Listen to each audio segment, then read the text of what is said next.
Tomoshabinlarimiz yo'llagan savollarni hali ko'rsatuv davomida yana yo'llashga harakat qilaman.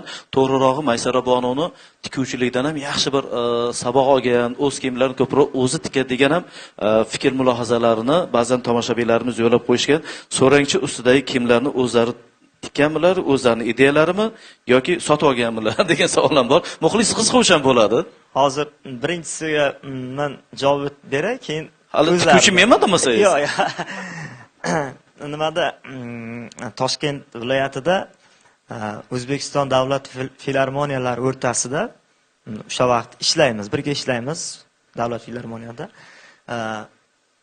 Konkursga borganmiz. 12 ta viloyat bellashadi.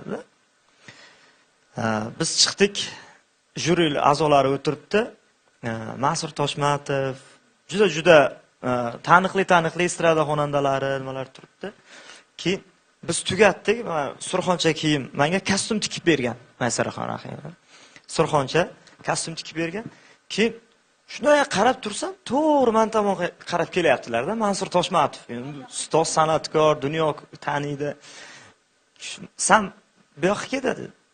Men bordim yonlariga, ustozim, qo'rqib turibman, menga bir anovday ijroimda xato topdimmi deb. Ijroimda biroq xato topdim ekan deb. Ustingdagi kostyumni kim tikkan dedi. Men aytdim, ustoz, ayolim tikkan desam. Tashakkur. To'g'risi bu duetlaringizni mazza qildim. Ham birgalikda sizlar bilan raqsga tushib, ham sizlar bilan ijro etdim.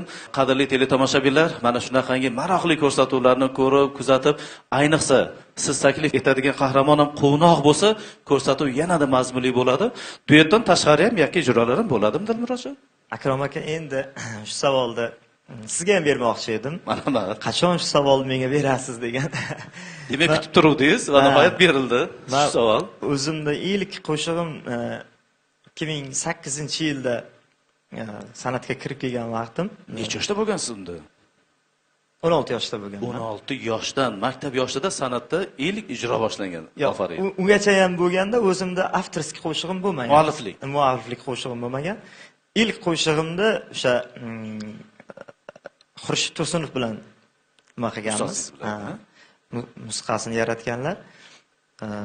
Ulug'bek Beknazarov so'zi bilan, agar ijozat bersangiz, shu san'atga qadam tashlagan qo'shig'imda, birinchi ilk qo'shig'imni aytib bersam. Albatta, qadrli teletomoshabinlarimiz bilan Dilmurod Zoirovni ana o'sha maktab yoshida, demak 16 yosh yo 10-chi yo 11-chi sinf davr bo'ladi.